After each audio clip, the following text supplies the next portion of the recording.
నమస్కారం ఘంటారావానికి స్వాగతం. ముందుగా ప్రధాన అంశాలు. సమగ్ర శిక్షకు 432 కోట్లు, ఐటీసీ ల్యాబ్లకు 167 కోట్లు. లోకేష్ కృషితో విద్యాశాఖకు కేంద్రం అదనపు నిధులు. కృష్ణానదికి అంతకంతకో పెరుగుతున్న వరద ఉధృతి, జల దిగ్బంధంలో పలు లంక గ్రామాలు.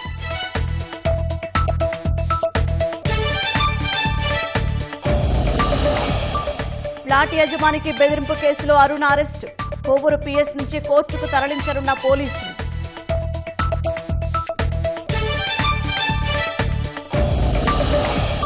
మధ్యాహ్నం 12 గంటలకు నామినేషన్ వేయనున్న ఎన్డీఏ ఉపరాష్ట్రపతి అభ్యర్థి, పాల్గొననున్న ప్రధాని సహా కేంద్ర మంత్రులు.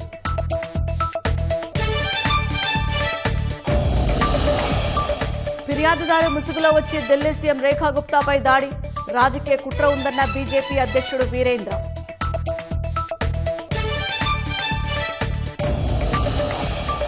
ఢిల్లీలో మరో 50 స్కూళ్లకు బాంబు బెదిరింపులు, విద్యార్థులను ఇళ్లకు పంపి డాగ్ స్క్వాడ్ తనిఖీలు.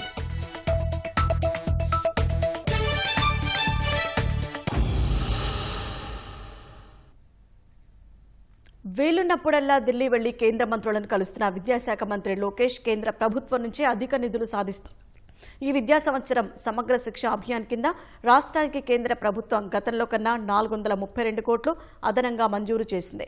సెకండరీ, సీనియర్ సెకండరీ పాఠశాలలో ఇన్ఫర్మేషన్ అండ్ కమ్యూనికేషన్ టెక్నాలజీ ల్యాబ్లు, స్మార్ట్ తరగతులు, సైన్స్ ల్యాబ్స్ ఏర్పాటుకు కేంద్రం ఈసారి 167 కోట్ల 46 లక్షల రూపాయలు అదనపు నిధులు మంజూరు చేసింది.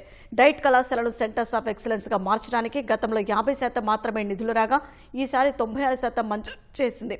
ప్రధానమంత్రి జనజాతీయ ఆదివాసీ న్యాయ మహా అభియాన్ పథకం కింద 2 దశల్లో మొత్తం 79 హాస్టళ్లు నిర్మించేందుకు కేంద్రం 210 కోట్లు మంజూరు చేసింది.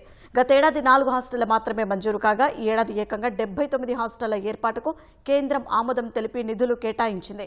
ప్రధానమంత్రి స్కూల్ సూపర్వైజింగ్ ఇండియా పథకం కింద ఏపీకి అదనంగా 80 పాఠశాలలను కేంద్రం మంజూరు చేసింది.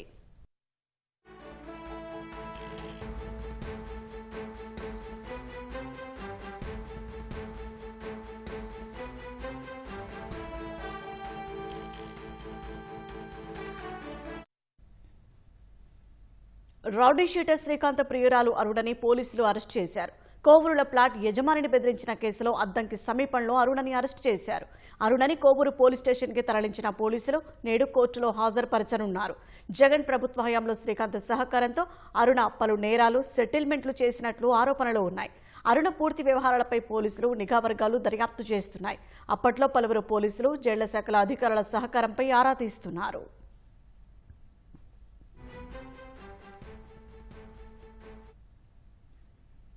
శ్రీశైలం ప్రాజెక్టుకు రికార్డు స్థాయిలో వరద ప్రవాహం వస్తోంది. జూరాల, సుంకేసుల ప్రాజెక్టుల నుంచి వరద భారీగా రావడంతో ఈ సీజన్లో మొదటిసారిగా 4 లక్షల క్యూసెక్కులకు పైగా నీరు చేరుతోంది. ప్రాజెక్టు ఇన్ఫ్లో 4,69,482 క్యూసెక్కులు, అవుట్ఫ్లో 4,41,237 క్యూసెక్కులుగా ఉంది. 10 గేట్లను 14 అడుగుల మేర ఎత్తి 3,45,730 క్యూసెక్కులు సాగర్కు విడుదల చేస్తున్నారు. పోతిరెడ్డిపాడు హెడ్ రెగ్యులేటర్ నుంచి 30,000 క్యూసెక్కులు, ఎడమగట్టు విద్యుత్ కేంద్రం నుంచి 35,315 క్యూసెక్కులు, కుడిగట్టు విద్యుత్ కేంద్రం నుంచి 30,192 క్యూసెక్కులు విడుదల చేస్తున్నారు. శ్రీశైలం ప్రస్తుత నీటి మట్టం 882.10 అడుగులు. ప్రస్తుత నీటి నిల్వ సామర్థ్యం 199.73 టీఎంసీలుగా ఉంది.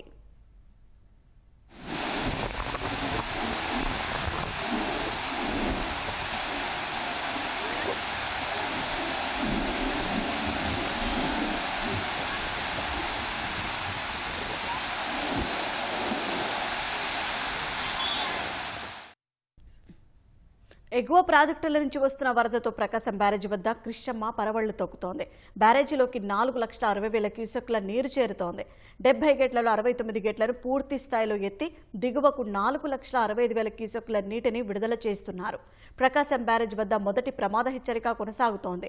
బ్యారేజీ దిగువ ప్రాంతాల ప్రజలు అప్రమత్తంగా ఉండాలని అధికారులు హెచ్చరికలు జారీ చేశారు.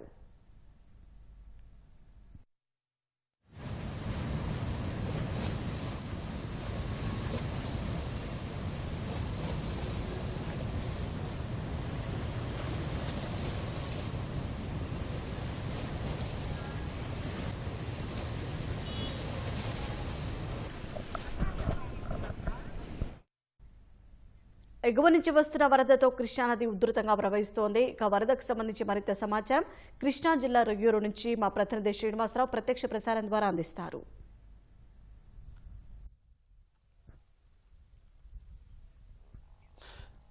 ఎగువ నుంచి వస్తున్న వరదతో కృష్ణానది నిండుకుండలా మారింది. కృష్ణానదికి వరద నీరు భారీ ఎత్తున చేరడంతో ఇప్పటికే లంక గ్రామాల్లో లంక గ్రామాల రాకపోకలు నిలిచిపోయాయి. ప్రస్తుతం కృష్ణానదిలో దాదాపు 4 లక్షల పైచీలకు క్యూసెక్కుల వాటర్ అనేది దిగువ ప్రాంతాలకు విడుదలవుతున్నారు. ఏదైతే ప్రకాశం బ్యారేజీ నుంచి అవనిగడ్డ వరకు ఉన్న ఈ కృష్ణానది పరివాహక ప్రాంతాల ప్రజల్ని అధికార యంత్రాంగం ఇప్పటికే అప్రమత్తం చేసింది.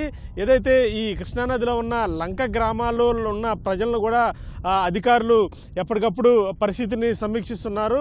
ప్రస్తుతానికి వరద ఉధృతి వల్ల ఈ లంక గ్రామాల ప్రజలకు అలాగే ఈ కరకట్ట వాసులకు కూడా కొంత రాకపోకలు అనేవి ఆటంకం ఏర్పడ్డాయి. లంక గ్రామాల ప్రజలు ప్రస్తుతం పడవ మీద రాకపోకలు సాగిస్తున్నారు. మరొకవైపు ఈ ప్రకాశం బ్యారేజీ నుంచి విడుదలవుతున్న వరద నీరు దిగువ ప్రాంతాలకు విడుదల చేస్తున్న నేపథ్యంలో ఈ కృష్ణానదిలో ప్రజలెవరూ కూడా దిక్కకూడదు, అలాగే పశువులను కూడా వదలకూడదు అంటూ కూడా అధికారులు హెచ్చరికలు జారీ చేసిన నేపథ్యంలో ఈ వరద ప్రాంతాల మీద అధికారులు ఎప్పటికప్పుడు సమీక్షా సమావేశాలు నిర్వహించి ఎవరు కూడా ఇబ్బందులు లేకుండా అధికారులు చర్యలు చేపడుతున్నారు. మరొకవైపు ఈ సాయంత్రానికి ఇంకా వరద అనేది ఇంకా పెరిగే అవకాశం ఉందని అధికారులు అంచనా వేస్తున్న నేపథ్యంలో ప్రధానంగా లంక గ్రామాలు ఏవైతే ఉన్నాయో వాటిని ఇంకా వరద కనుక ఎక్కువైతే ఆ లంక గ్రామాలను ఖాళీ చేసేందుకు అధికార యంత్రాంగం ఇప్పటికే చర్యలు చేపట్టింది.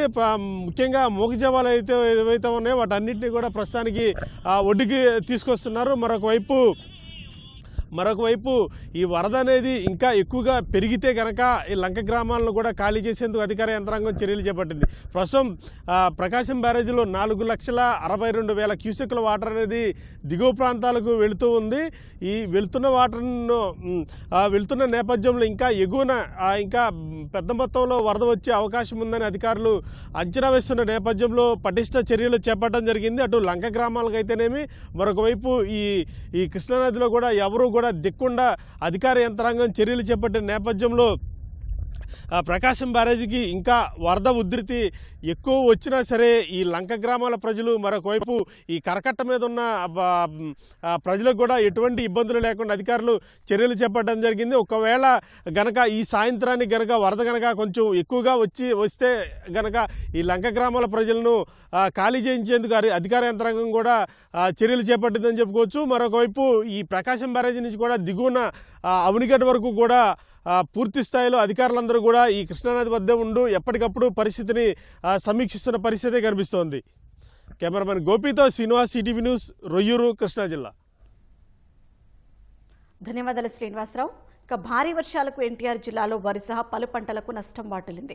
వర్షాలు మరికొన్ని రోజులు ఉంటాయనే వాతావరణ శాఖ హెచ్చరికలతో అధికారులు అప్రమత్తమయ్యారు.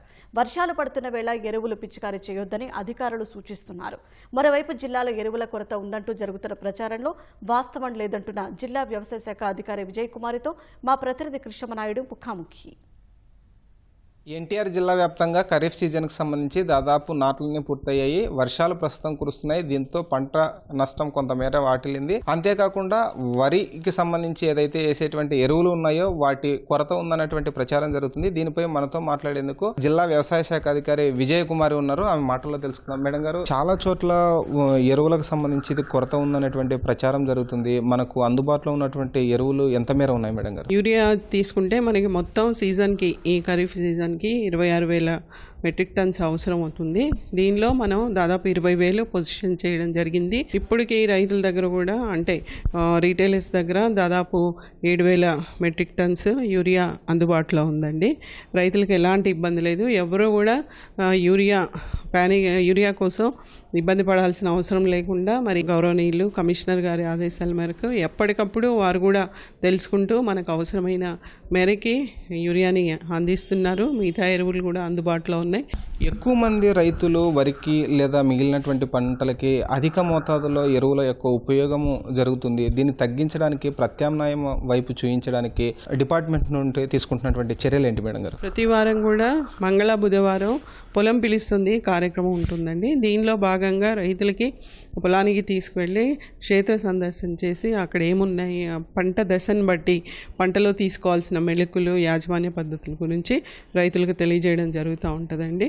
దీనిలో భాగంగానే సమగ్ర పోషక యాజమాన్యం, ఎలాంటి ఎరువులు ఏ మోతాదులో ఎప్పుడు వేసుకోవాలి, అలాగే నేల ఆరోగ్యాన్ని మెరుగుపరుచుకుంటూ వ్యవసాయం చేసే పద్ధతులు, నికరంగా రైతులకి తక్కువ ఖర్చుతో నికరాదాయాన్ని సాధించుకునే పద్ధతుల గురించి తెలియజేస్తూ ఉంటాము. అయితే ప్రస్తుతం వాతావరణం మాత్రం పూర్తిగా వర్షం పడేటువంటి అవకాశం ఉంది. గత వారం కూడా వర్షం పడి కొంతమేర పంట నష్టం దెబ్బతిందని రైతులు ఆందోళనలో ఉన్నారు. ఇటు బంగాళాఖాతంలో ఏర్పడినటువంటి అల్పపీడన ప్రభావంతో మరో 2 రోజులు కూడా వర్షాలు ఉంటాయంటున్నారు. మన విపత్తుల నిర్వహణ శాఖతో సమన్వయం చేసుకుంటూ రైతులకు ఎలాంటి సూచనలు ఇస్తున్నారు మేడం గారు? ఇప్పటికైతే మనకి వరి ఒక 3000 హెక్టార్లు అంటే మునిగిందండి. మినిమం ఒక 300 హెక్టార్లు, పెసర ఒక 400 హెక్టార్లు, పత్తి కూడా 2000 హెక్టార్స్ వరకు మనకి ఇది కొంత ఎఫెక్ట్ అవ్వడం జరిగింది. సో ఈ వర్షాలు పడుతున్న తరుణంలో రైతులు ఎరువులు వేయకూడదండి వరికి అయితే మాత్రం, ఎందుకంటే అది నీటిలో కలిసి కింది పొరల్లోకి వెళ్తుంది, పంటకు ఉపయోగపడదు కాబట్టి ఎలాంటి ఎరువులు వేయకూడదు. కొంచెం తేరుకున్న తర్వాత అంటే బయటకు వచ్చిన తర్వాత కనుక నానో యూరియా లాంటిది పిచికారీ చేసుకున్నట్లయితే మొక్కల ద్వారా తీసుకుని కొంత మొక్కలు రీజువినేట్ అవ్వడానికి మళ్ళీ తిప్పుకోవడానికి అవకాశం ఉంటుంది. అలాగే ఈ పంటల్లో పత్తి ఇలాంటి వాటిలో కూడా ఒకసారి దున్ని మరలా కొంత బూస్టర్ డోస్ లాగా కనుక ఎరువులు వేసుకున్నట్లయితే పంటలు చక్కగా ఎదిగి మంచి దిగుబడి వచ్చే అవకాశాలు ఉంటుంది. అంటే వర్షాలు పడుతున్నప్పుడు ఇప్పుడు ఇంకా కొంత సాగు చేయని వాళ్ళకి ఎలాంటి సూచన ఇస్తారు? ఎప్పుడు వాళ్ళు పంట వేసుకుంటే బాగుంటుందంటారు? అంటే ఇప్పుడు మనకి దాదాపు అందరు వేసుకున్నారండి, కాదంటే మిర్చి వేసే వాళ్ళు ఒకళ్ళే ఈ వర్షాలు దాటిన తర్వాత వేసుకోవడానికి సిద్ధపడుతున్నారు. కాబట్టి మొక్కజొన్న ఒకటి వేసుకుంటారు ఎర్లీ రబీలాగా సెప్టెంబర్ మొదటి వారం నుంచి వేసుకుంటారు. కాబట్టి ఇప్పటివరకు వేసుకొని వాళ్ళు ఈ విధంగా మొక్కజొన్న లేదా తక్కువ కాల పరిమితి ఉన్నటువంటి పంటలు వేసుకున్నట్లయితే వారికి ఉపయోగకరంగా ఉంటుంది. జిల్లా వ్యాప్తంగా ఎక్కడ ఎరువుల కొరత అన్నది లేదని, రైతులు ఆందోళన చెందాల్సిన అవసరం లేదని జిల్లా వ్యవసాయ శాఖ అధికారి విజయ్ కుమార్ చెప్తున్నారు. అంతేకాకుండా వర్షాలు పడుతున్నటువంటి క్రమంలో అధికంగా ఎరువులు ఉపయోగించడం అన్నది కూడా రైతుకు నష్టదాయకమని చెబుతున్నారు. కెమెరామెన్ ఎంఎస్ఎన్తో కృష్ణంనాయుడు, ఈటీవీ న్యూస్, విజయవాడ నుంచి. ఢిల్లీ ముఖ్యమంత్రి రేఖా గుప్తాపై దాడి జరిగింది. సివిల్ లైన్స్లోని సీఎం నివాసంలో ఫిర్యాదులు స్వీకరిస్తున్న సమయంలో ఓ దుండగుడు రేఖా గుప్తాపై దాడి చేశాడు. జన్సన్ వాయిలో భాగంగా ఫిర్యాదుదారుడిగా వచ్చిన 35 ఏళ్ల వ్యక్తి సీఎం రేఖా గుప్తాపై దాడి చేశాడు. అక్కడే ఉన్న పోలీసులు ఆ వ్యక్తిని అదుపులోకి తీసుకున్నారు. సీఎంపై జరిగిన దాడిని ఢిల్లీ బీజేపీ అధ్యక్షుడు వీరేంద్ర సచ్దేవా ఖండించారు. దీని వెనుక రాజకీయ కుట్ర ఉందని ఆరోపించారు. నిందితుడు సీఎం రేఖా గుప్తాకు పేపర్లు ఇస్తూ ఒక్కసారిగా కొట్టాడని అక్కడే ఉన్న ఫిర్యాదుదారులు తెలిపారు. एकदम बात बताते वक्त वो अभी बात ही हो रही थी, उन्होंने एकदम थप्पड़ मार दिया क्योंकि गलत है और उसको वैसे एकदम ही ले गए लोग पुलिस वाले। पुलिस हाँ जी उसको अरेस्ट कर लिया था। अरेस्ट करने के बाद उसकी बहुत पिटाई भी करी और वो हाथ के हाथ ही ले गए, अभी पुलिस स्टेशन ही लेके गए। ఫిర్యాదుదారుడు దాడికి పాల్పడిన వెంటనే సీఎం రేఖా గుప్తాను సమీపంలోని ఆసుపత్రికి తరలించారు. ఈ ఘటనలో నిందితుడిని పోలీసులు విచారణ చేస్తున్నారు. సీఎం నివాసం వద్ద భద్రతా వైఫల్యంపై సైతం విచారణ జరుగుతోందని సంబంధిత వర్గాలు తెలిపాయి. ఢిల్లీ సీఎంపై దాడిని కాంగ్రెస్, ఆమ్ ఆద్మీ పార్టీలు ఖండించాయి. ప్రజాస్వామ్యంలో నిరసన వ్యక్తం చేయవచ్చని, హింసకు చోటు లేదని ఆప్ పేర్కొంది. నిందితుడిపై కఠిన చర్యలు తీసుకోవాలని కోరింది. ఢిల్లీలో సీఎంకి భద్రత లేకపోతే సామాన్యుల పరిస్థితి ఏంటని కాంగ్రెస్ ప్రశ్నించింది. ప్రజా సమస్యలను తెలుసుకునేందుకు ఢిల్లీ సీఎం రేఖా గుప్తా తన అధికారిక నివాసంలో ప్రతివారం జన్సన్ వాయ్ కార్యక్రమాన్ని నిర్వహిస్తున్నారు. ఈ క్రమంలో ఇవాళ ఫిర్యాదులు స్వీకరిస్తుండగా దాడి జరిగినట్టు తెలుస్తోంది. నిందితుడిని గుజరాత్లోని రాజ్కోట్కు చెందిన వ్యక్తిగా గుర్తించినట్లు సమాచారం. ఢిల్లీలోని ద్వారకా ప్రాంతంలో ఇటీవల పలు పాఠశాలలకు బాంబు బెదిరింపు ఈమెయిల్స్ వచ్చి కలకలం రేపగా తాజాగా మరో 50 స్కూళ్లకు బాంబు బెదిరింపులు వచ్చాయి. తొలుత నజాబ్గఢ్లోని ఒక పాఠశాలకు, మాలవీయ నగర్లోని మరొక పాఠశాలకు ఈ మెయిల్స్ ద్వారా బాంబు బెదిరింపులు వచ్చాయని పోలీసులు తెలిపారు. ఆ తర్వాత మిగతా పాఠశాలలకు బెదిరింపు ఈమెయిల్స్ వచ్చినట్టు వివరించారు. విద్యార్థులను ఇళ్లకు పంపి ఆయా పాఠశాలలో బాంబ్ స్క్వాడ్, డాగ్ స్క్వాడ్ తనిఖీలు చేస్తున్నట్టు తెలిపారు. ఇప్పటికే ప్రసాద్ నగర్లోని ఆంధ్ర ఎడ్యుకేషన్ సొసైటీ పాఠశాలలో తనిఖీ చేయగా ఎలాంటి బాంబు డబ్బు లభ్యం కాలేదని చెప్పారు. ఈమెయిల్స్ పంపిన వారి ఐపీ అడ్రస్ గుర్తించేందుకు సైబర్ బృందాలు యత్నిస్తున్నాయి. కొన్ని నెలలుగా ఢిల్లీలోని పలు పాఠశాలలకు వందలాది బెదిరింపు మెయిల్స్ వస్తున్నాయి. వాటిలో కొన్ని విదేశాల నుంచి రాగా మరికొన్ని ఆకతాయిలు పంపినవిగా పోలీసులు గుర్తించారు. హమాస్ అంతమే లక్ష్యంగా గాజాపై ఇజ్రాయెల్ భీకర దాడులు చేస్తుంది. దాదాపు 2 ఏళ్లుగా సాగుతున్న ఇజ్రాయెల్ హమాస్ యుద్ధం వల్ల గాజాలో మరణించిన వారి సంఖ్య 62,000 దాటిందని స్థానిక అధికారులు తెలిపారు. గాయపడ్డ వారి సంఖ్య 156,000 దాటినట్టు చెప్పారు. గాజాలో గత 24 గంటల వ్యవధిలో ఇజ్రాయెల్ దాడిలో 60 మంది మృతి చెందారని, 343 మంది గాయపడ్డారని అధికారులు తెలిపారు. మానవతా సాయం కోసం వెళ్తుండగా జరిగిన దాడుల్లో 31 మంది ప్రాణాలు కోల్పోగా 197 మంది గాయపడ్డారని వివరించారు. కేవలం మార్చి నెల నుంచి ఇప్పటి వరకే 10,000 మందికి పైగా పాలస్తీనీయులు ప్రాణాలు కోల్పోగా 44,000 మందికి పైగా గాయపడ్డారని తెలిపారు. తాజా మరణాలపై ఇజ్రాయెల్ ఎలాంటి ప్రకటన చేయలేదు. ఇటీవల జరిపిన పలు దాడుల్లో హమాస్ నేతలను లక్ష్యంగా చేసుకుని దాడులు చేసినట్టు ఇంతకుముందు వెల్లడించింది. వాతావరణ మార్పుల ప్రభావంతో దేశవ్యాప్తంగా ప్రకృతి విపత్తులు పెరుగుతున్నాయి. వీటిని ముందుగా పసిగట్టేందుకు ఎప్పటికప్పుడు భారత వాతావరణ విభాగం సాంకేతికతను పెంచుకుంటోంది. తీవ్ర వాతావరణ పరిస్థితులను అంచనా వేయడం, వాటిని అర్థం చేసుకోవడం, పరిశీలించడంలో కొన్ని సవాళ్లు ఎదురవుతున్నాయి. ఈ నేపథ్యంలో బలమైన వ్యవస్థను ఏర్పాటు చేయాలని కేంద్ర ప్రభుత్వం భావించింది. మిషన్ మౌసంలో భాగంగా పుణేలోని Indian Institute of Tropical Meteorology IITM ఆధ్వర్యంలో వివిధ ప్రాంతాల్లో టెస్ట్ బెడ్స్ ఏర్పాటు చేయాలని నిర్ణయించారు. తీర ప్రాంతాల పరిస్థితిని అధ్యయనం చేసేందుకు విశాఖలో ప్రత్యేకంగా కోస్టల్ అట్మాస్ఫియరిక్ రీసెర్చ్ టెస్ట్ బెడ్ను ఏర్పాటు చేయనున్నారు. ఈ మేరకు ఆంధ్ర విశ్వవిద్యాలయంతో అవగాహన ఒప్పందం చేసుకున్నారు. విశాఖలో విభిన్న వాతావరణ పరిస్థితులు ఉండడం వల్ల పరిశోధనలకు అనువుగా ఉంటుందంటున్న ఐఐటీఎం డైరెక్టర్ డాక్టర్ సూర్యచంద్రరావుతో మా ప్రతినిధి ఆదిత్య పవన్ ముఖాముఖి. వాతావరణ అధ్యయనం సంబంధించిన అంశాల మీద ప్రత్యేక ఒప్పందాన్ని ఐఐటిఎం ఆంధ్ర యూనివర్సిటీ మధ్య జరిగింది. ప్రస్తుతం మనతోటి ఐఐటిఎం డైరెక్టర్ డాక్టర్ సూర్యచంద్రరావు ఉన్నారు. వారితో మాట్లాడదాం. నమస్తే సార్, ఏ విధమైన ఒప్పందం జరిగింది? భవిష్యత్తులో ఈ ఒప్పందం వల్ల విద్యార్థులకు అలాగే వాతావరణ అధ్యయనం సంబంధించి ఆంధ్ర యూనివర్సిటీ కేంద్రంగా ఎలాంటి అభివృద్ధి జరుగుతుంది సార్? ఆంధ్ర యూనివర్సిటీ మొత్తం వైజాగ్లో మేము ఒక సివియర్ వెదర్ టెస్ట్ బెడ్ అని పెట్టామన్నమాట. అది ఏం చేస్తుందంటే సైక్లోన్స్, మాన్సూన్ డిప్రెషన్స్ వీటిని స్టడీ చేస్తుంది, అబ్జర్వేషన్స్ తీసుకుంటుంది అనమాట. ఆ అబ్జర్వేషన్ తీసుకోవడం వల్ల ఏమవుతుందంటే it will improve forecast, weather and climate forecast will improve. So coming to the department, it will actually gives them a first-hand experience with the state-of-the-art instruments. ఆ instruments అన్ని ఇప్పటివరకు ఇండియాలో లేవు. ఫస్ట్ టైం ఇక్కడ తీసుకొస్తున్నాం. ఓన్లీ డిపార్ట్మెంట్లో కాకుండా వేరే చోట కూడా పెడుతున్నాం మేము మొత్తం వైజాగ్లో. విశాఖపట్నం ప్రత్యేకమైన వాతావరణ మార్పు ఏదైనా జరిగిందంటారు? విశాఖపట్నం ఆ రకమైన పరిశోధనలు చేయడానికి ఒక అనువైన ప్రాంతంగా ఉందంటారు? అవును, ఎందుకంటే ఇక్కడ చాలా సైక్లోన్స్ పాస్ అవుతూ ఉంటాయి, మాన్సూన్ డిప్రెషన్స్ పాస్ అవుతూ ఉంటాయి. కాబట్టి ఈ లొకేషన్ని సెలెక్ట్ చేసుకున్నాం మేము, ఇది సివియర్ వెదర్స్ గురించి స్టడీ చేయడానికి. సో వాటిని స్టడీ చేసి ఫోర్కాస్ట్ అలా ఇంప్రూవ్ చేయొచ్చు. అది మా అల్టిమేట్ గోల్. ప్రధానంగా మీ పరిశోధనలను బట్టి కానీ లేదా మీరు చేసినటువంటి అనేక అంశాలు, పరిశోధించిన అంశాలు కావచ్చు, పరిశీలించిన అంశాలు కావచ్చు, గతంలో కంటే వాతావరణ మార్పులు జరిగాయంటారా? అవి ఏ రకంగా ఉండబోతాయంటారు? వాతావరణ మార్పులు జరుగుతూనే ఉంటాయి, అది ఎప్పుడు ఆగదు. కాకపోతే ఏంటంటే ఈ వాతావరణ మార్పు వల్ల ఎక్స్ట్రీమ్ అంటే బాగా heavy rainfalls, extreme rainfall events బాగా పెరుగుతున్నాయి. అలాగే కోల్డ్ వెదరు, వామ్ వెదరు ఆ ఎపిసోడ్స్ కూడా ఎక్కువ అవుతున్నాయి. సో వీటిలాంటిని మనం ప్రిడిక్ట్ చేయడం కష్టం. కాబట్టి ఈ ఎంఓయూ చేసుకుని మేము దాన్ని state of the art instruments ఇక్కడ మొత్తం వైజాగ్లో పెట్టి దాన్ని we are trying to improve it further. వాతావరణం మీద విద్యార్థుల పరిశోధన ఎట్లా పెంచాలి? సముద్ర అధ్యయనం కావచ్చు, వాతావరణ అధ్యయనం మీద కావచ్చు, ఎలాంటి పరిశోధన జరగాలంటే? సో మొత్తం పరిశోధన అంటే ఏ విధంగా జరగాలంటే మనం ఏం చేసినా కానీ ఆ రీసెర్చ్ ఫైనల్గా ఇంప్రూవ్ చేయాలి ఫోర్కాస్ట్. సో ప్రతి వాళ్ళు దానికి పనిచేస్తే so life will become much easier. భారత పరిశోధన సంస్థ కానీ, భారత వాతావరణ విభాగం కానీ, ఇతర అనుబంధ సంస్థలు కూడా వాతావరణ పరిశోధన మీద ఇప్పుడు ఎక్కువ దృష్టి పెంచాయి. ఏమంటారు? మీరు వాటిని దగ్గరగా సూక్ష్మంగా మీరు పరిశీలిస్తున్నారు కాబట్టి ఏం చెప్తారు? సో ఎందుకు చేస్తున్నారంటే ప్రతి సంవత్సరం $12 బిలియన్ లాస్ అవుతుంది ఈ extreme rainfall events, floods, heat waves, air pollution ఇవన్నిటి వల్ల $12 మిలియన్ అంత డబ్బు మనకి వేస్ట్ అయిపోతుంది. So India wants to become $5 trillion economy. ఈ లాసెస్ తగ్గించుకోకపోతే మనం అది అవ్వలేం.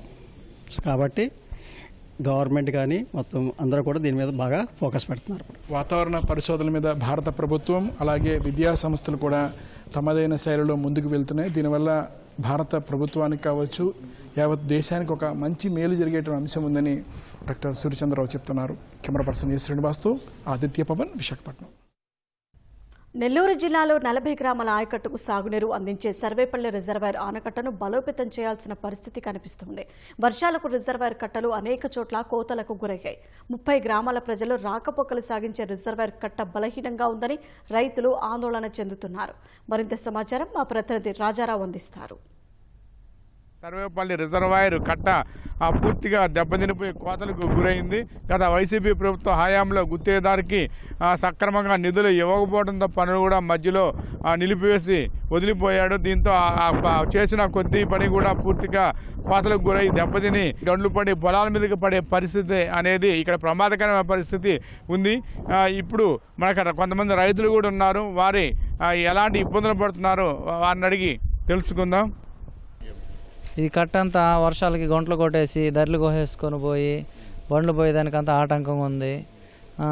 ఏదన్నా బండి ఎదురొచ్చినా కూడా ఇబ్బందికరంగా ఉంటుంది. పొగలే అంటే ఇట్లా ఉందంటే ఇంక రాత్రులు ఒకరు ఇద్దరు రావాలంటే ఇంకా భారంగా ఉంటుంది. అసలు లైట్ ఉండదు, కరెంట్ ఉండదు, ఏముండదు కదా. సరేపల్లి రోడ్డు బాగాలేదు, బళ్ళు పోయేదానికి కూడా ఇబ్బందిగా ఉంది. ఒడ్లు రేపు కోతకు వచ్చినా కూడా ఒడ్లు దొరకలేము, ఇబ్బందికరంగా ఉంది సార్. పంటకు వచ్చేసి ఎన్ను చేసి ఉండే తెగిపోయింది అనుకో, బూడిపోయింది అనుకో, ఎంత మట్టని కొట్టుకుపోయి రైతులంతా నష్టపోయా. కింద లోతట్టు గ్రామాలు కూడా చాలా గ్రామాలు ఈ చెరువు మీద వ్యవసాయం మీద ఆధారపడి ఉన్నాయి కాబట్టి అక్కడక్కడ చూసేదానికి వచ్చేపోయేదానికి అక్కడక్కడ గండ్లు పడి ఈ గండ్లు కానీ ఇంకా కొంచెం పెద్ద వర్షాల వల్ల పెద్ద ప్రమాదాలు కానీ జరిగితే కట్ట కూడా పూర్తిగా డ్యామేజ్ అయ్యే ప్రమాదం. మెయిన్ నెల్లూరు నుంచి క్యాచ్మెంట్ వచ్చే వాటర్ అంతా దీనికే వస్తుంది, ఇదే భరాయించాలి. చుట్టూరు పొట్టింపాడు, ఇసుకపాళ్యం, జోసపేట అన్నీ ఉన్నాయండి. 2015లో ఇది బాగా డ్యామేజ్ అయింది. సోమిరెడ్డి చంద్రమోహన్ రెడ్డి గారు సీఎం గారిని స్వయంగా ఇక్కడ తీసుకొచ్చి ఇదంతా చూపించారు. ఆయన హుటాహుటిన దీనికి కొంత ఫండ్ రిలీజ్ చేశారు అప్పుడు వర్క్ చేయమని. ఆ తర్వాత వచ్చిన వైసీపీ గవర్నమెంట్ దీన్ని ఏం పట్టించుకోలేదు. దీనివల్ల నెల్లూరుకి లింక్ రోడ్డు ఉంది, ప్లస్ కట్ట కూడా బండు రిపేర్ చేస్తే బాగా ఉంటుంది. ఇప్పుడు ఇటీవల మనకి కొత్త పరిశ్రమలు ఇంచుమించు 13-14 పరిశ్రమలకి ఇక్కడి నుంచి వాటర్ ఇవ్వాల్సిన సోర్సెస్ ఉంది. పోర్టు కూడా ఇంక్లూడ్ పోర్టుతో కూడా ఇంకా వచ్చే పరిశ్రమలకు కూడా మంచినీళ్ళు ఇవ్వాల్సిన అవసరం మనకుంది. లింక్ రోడ్డు మనకి నెల్లూరుకు పోయేదానికి కనీసం 30 పంచాయతీలకు సంబంధించి ఇటు దీని కింద ఒక లింక్ రోడ్ వేస్తే, ఒక బీటీ రోడ్డు కానీ వేస్తే నెల్లూరుకి దగ్గరగా ఉండేదానికి ప్రయాణికులకు కూడా సౌకర్యార్థం ఉంటుంది. సర్వేపల్లి రిజర్వాయర్ని పూర్తిగా బలోపేతం చేయాలని చెప్పి సోమిరెడ్డి చంద్రమోహన్ రెడ్డికి కూడా రైతులందరూ కూడా ఇక్కడ ఉన్న పరిస్థితులన్నింటినీ వివరించారు. సర్వేపల్లి రిజర్వాయర్ నుంచి కెమెరామన్ సూర్యప్రకాష్తో రాజారావు, ఈటీవీ న్యూస్.